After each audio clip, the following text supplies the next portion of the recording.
ఇది పెద్దాపూర్ గురుకులంలో మృతి చెందిన విద్యార్థి అనిరుద్ కుటుంబాన్ని పరామర్శిస్తున్న డిప్యూటీ సీఎం బట్టి విక్రమార్క గారు. ఇక్కడ ఆది శ్రీనివాసరెడ్డి గారు ఎమ్మెల్యే, దాంతోపాటు మంత్రులు వచ్చారు. ఏం చేసిళ్ళు వీళ్ళు?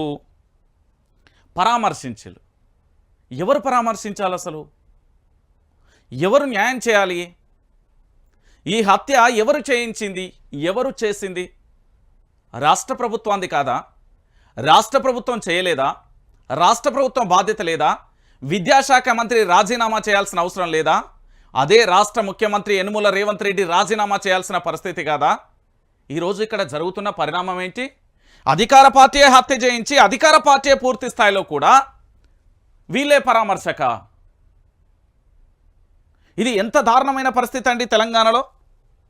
తెలంగాణ ప్రజలారా ఒకసారి మీరందరూ కూడా ఆలోచించాలి. ఇది చాలా రోత గోస. నేను చెప్తున్నా కదా, తెలంగాణ నేటి బాలలే రేపటి భావి భారత పౌరులు అంటూ ఉపన్యాసాలు ఉదరగొట్టుడు కాదు. తెలంగాణలో విద్యా వ్యవస్థకు సంబంధించి విద్యార్థులకు సంబంధించి ఈ 8 నెలల కాలంలో వీళ్ళు అధికారంలోకి వచ్చినప్పటి నుంచి ఎంతమంది విద్యార్థుల ప్రాణాలను పొట్టన పెట్టుకున్నది కాంగ్రెస్. ఎస్, వాస్తవం ఇది. మీకు చూపెడతా చూడుర్రి. గురుకులాల్లో మృత్యుఘోషపై బీఆర్ఎస్ పోరాటం ప్రారంభించగానే ప్రభుత్వంలో కదలిక మొదలైంది. పార్టీ వర్కింగ్ ప్రెసిడెంట్ కేటీఆర్ సహా నేతలు ప్రభుత్వ లోపాలను ఎక్కడికక్కడే ఎత్తి చూపారు. సోమవారం పెద్దాపూర్లో మృతి చెందిన విద్యార్థి కుటుంబాన్ని పరామర్శించిన కేటీఆర్ సర్కార్ స్పందన రాహిత్యంపై చురకలు అంటించారు. పసిమొగ్గలు రాలుతున్నా స్పందించరా అని ప్రశ్నించారు. చివరికి సర్కారు స్పందించక తప్పలేదు. మంగళవారం రాష్ట్ర వ్యాప్తంగా గురుకులాలలో ప్రభుత్వం తనిఖీలు చేపట్టింది. డిప్యూటీ సీఎం బట్టి పెద్దాపూర్ గురుకులాన్ని పరిశీలించారు. కేటీఆర్ చురకలు అంటూ కూడా ప్రధానమైన అంశానికి సంబంధించి కూడా హైలైట్ చేసిన పరిస్థితి కనబడుతుంది. కనీసం తినడానికి 4 మెతుకులు కూడా మంచన్నం పెట్టకపోతే. గతంలో ఇదే బీఆర్ఎస్ పార్టీ అధికారంలో ఉన్నప్పుడు ఎంత దారుణంగా రచ్చరచ్చ చేసిళ్ళు.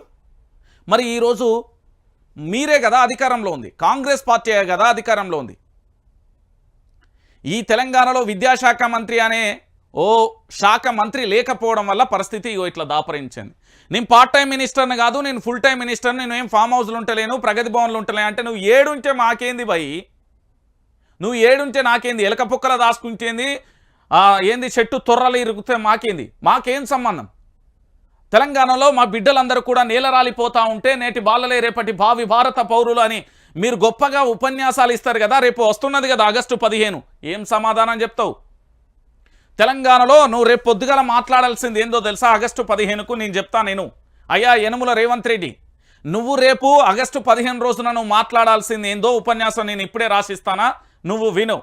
లేదా ఆ ఉపన్యాసానికి సంబంధించి మీ పక్కన ఉండే పిఆర్ఓలో, నీ సలహాదారులో, సన్నాసులో, దద్దమ్మలో ఇంకెవడన్నా ఉంటే వానికి చెప్పుకో.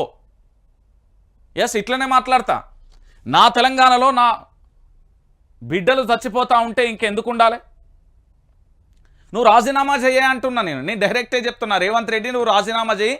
నీ వల్ల పరిపాలన నీకు చాత కాదు, నువ్వు పరిపాలన చేయలేవు, నీకు పరిపాలన మీద అడ్మినిస్ట్రేషన్ మీద గ్రిప్ లేదు, నీకు అడ్మినిస్ట్రేషన్ అనేది తెలియదు. అర్థమైందా? నువ్వు రేపు పొద్దుగాల ఆగస్టు 15 రోజున నువ్వు మాట్లాడాల్సిన స్పీచ్ ఏందో తెలుసా? యనుమల రేవంత్ రెడ్డి అనబడే నేను, గుర్తుపెట్టుకో. ఆగస్టు 15 రోజున రేపు నువ్వు మాట్లాడాల్సిన అంశం, ఈ దేశానికి స్వాతంత్రం రావచ్చు, ఈ దేశానికి పూర్తి స్థాయిలో ప్రజాస్వామ్యం రావచ్చు, ఈ దేశానికి అన్ని హక్కులు ఉండొచ్చు, ఇక్కడ భారత రాజ్యాంగం ఉండొచ్చు. కానీ నువ్వు మాట్లాడాల్సింది ఏందో తెలుసా? నువ్వు రేపు మాట్లాడాల్సిన స్పీచ్ వినవయ్యా యనుమల రేవంత్ రెడ్డి. ఏం మాట్లాడాలంటే అలియాస్ ఓటుకు నోటు దొంగ నువ్వు. ఎస్, వాస్తవం. అది అడ్డంగా బుక్ అయిన వీడియోలో దాంట్లో గురించి ఏంది? బ్లాక్మెయిల్ చేస్తూ ఒక్కొక్కరిని తొక్కుకుంటూ ఈరోజు రాష్ట్ర ముఖ్యమంత్రిగా పదవి బాధ్యతలు స్వీకరించినా అని నువ్వే చెప్పినావు. ఇది నేను ఎక్కడా అనలే, ఇది నా సొంత కవిత్వం కూడా కాదు. రేపు పొద్దుగాల నువ్వు ఈ తెలంగాణలో మాట్లాడాల్సిన ఉపన్యాసం ఏంటో తెలుసా? యనుమల రేవంత్ రెడ్డి అనబడే నేను డిసెంబర్లో అధికారంలోకి వచ్చిన తర్వాత మొట్టమొదటిసారిగా తెలంగాణ రైతులకు నామం పెట్టిన. ఏమని అంటే 6 గ్యారంటీలకు ఒక ఫామును పంపించి దాని మీద మీ యొక్క వివరాలను రాయమని చెప్పిన. ఆ ఫాములు మున్సిపాలిటీలలో గ్రామాలకు అందరికీ అందించిన. కానీ అవన్నీ రోడ్ల మీద పడిపోవడం వల్ల నా తప్పు జరిగింది. రెండోది నువ్వేం మాట్లాడాలనో తెలుసా? నేను అధికారంలోకి వచ్చిన తర్వాత నాడు విపక్షంలో ఉన్నప్పుడు నీతులు చెప్పినా ఇప్పుడు అన్ని అబద్ధాలే మాట్లాడుతున్నా. మూడోది ఏందో తెలుసా? తెలంగాణ రాష్ట్ర వ్యాప్తంగా అధికారంలోకి రాగానే జర్నలిస్టులపై దాడులు చేయించిన, కేసులు పెట్టించిన, రకరకాలుగా తొక్కిపడేసే ప్రయత్నం చేసిన. ఇక నాలుగోది ఏందో తెలుసా, తెలంగాణ రాష్ట్ర వ్యాప్తంగా కూడా పోలీసులకు అధికారాలు కాకుండా అనధికారికంగా కూడా కొన్ని అధికారాలను ఇచ్చి ఎక్కడికక్కడ థర్డ్ డిగ్రీలు చేపించిన, అందులో కొంతమంది ప్రాణాలు తీపిచ్చిన. ఇంకోటి ఏం మాట్లాడాలో తెలుసా, నువ్వు తెలంగాణ రాష్ట్ర వ్యాప్తంగా కూడా ఇది చూసుకుంటూ మాట్లాడుకో. ఇక్కడ ఏం లేదు, ఏదో అనుకునేవు కానీ నువ్వు రాసుకో, ఇక్కడ నువ్వు రాసుకొని మాట్లాడు. నువ్వు ఇట్లా పేపర్ పట్టుకుంటావు కాబట్టి చెప్పిన, ఎందుకంటే కళ్ళద్దాలు కూడా స్పెడ్స్ ఉన్నాయా లేవా, రైట్, కళ్ళద్దాలు కూడా పెట్టుకొని ఇట్లా చెప్తావు కదా ఇట్లా, అందుకే నీకు చెప్తున్నా. దాని తర్వాత ఇంకేం మాట్లాడాలి తెలుసా, ఈ తెలంగాణ రాష్ట్ర వ్యాప్తంగా కూడా ఏంది అంటే పూర్తి స్థాయిలో ఎక్కడికక్కడ విద్యార్థులకు సంబంధించి కనీసం భోజనం పెట్టలేకపోయినా దానివల్ల అనేక మంది విద్యార్థుల ప్రాణాలు తీసిన, పాములతోని కాట్లేపించిన, ఎలకలతోని గొరిపించిన, విద్యాశాఖ మంత్రిని ఉదరగొచ్చిన కానీ నా వల్ల గాలే. ఇంకోటి ఏంటంటే బీఆర్ఎస్ పార్టీలో ఉన్న వాళ్ళందరినీ గొర్రెలను కొన్నట్టు కొన్నా. ఇది రాజ్యాంగ ఉల్లంఘన అయినప్పటికీ కూడా ఇక చేయాల్సి వచ్చింది. ఇంకోటి ఏంటి అంటే నేను తెలంగాణ రాష్ట్ర అభివృద్ధి కంటే నా సొంత లాభమే ఎక్కువ చూసుకున్నా. నాడు కుటుంబ పాలన అని చెప్పినా కానీ వాళ్లకు మించి కుటుంబ పాలన చేస్తున్నా.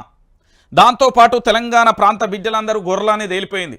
ఎందుకంటే కళ్యాణ లక్ష్మితో పాటు తులం బంగారం ఇస్తా అన్న, ఎవరు అడగలే. దాంతోపాటు రైతు బంధు గురించి ఎవరు అడుగుతలేరు.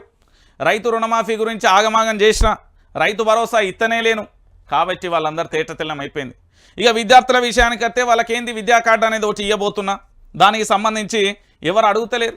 కాబట్టి అన్ని అబద్ధాల హామీలు ఇచ్చిన. ఇక ఇంకో విషయం ఏంటంటే తెలంగాణ ప్రాంత బిడ్డలారా ఇట్లనే చెప్పాలి, నువ్వు బరాబర్ ఇట్లనే చెప్పాలి. రేపు నీ ఉపన్యాసం ఇదే ఉండాలి. ఇంకొకటి ఏంటంటే తెలంగాణ రాష్ట్ర వ్యాప్తంగా కూడా అప్పులు, ఒక రోజుకు 210 కోట్ల రూపాయల అప్పులు, దాదాపుగా నెలకు 6,000 పైచీలకు కోట్ల రూపాయల అప్పులు చేస్తున్నా. ఇది నా యొక్క ప్రభుత్వం పరిపాలన. ఇక మొన్నటిదాకా పెట్టుబడులు అని పోయినా, పెట్టుబడులలో వాస్తవం కేవలం 5,000 కోట్లు మాత్రమే, 31,000 కోట్లు కాదు. కానీ మీ అందరికీ మభ్యపెట్టే ప్రయత్నం చేసిన. ఇక మూసీ పేరుతోని కొత్త నాటకం మొదలుపెట్టిన. టాపిక్ డైవర్షన్లో నన్ను మించిన దిట్టలేరు.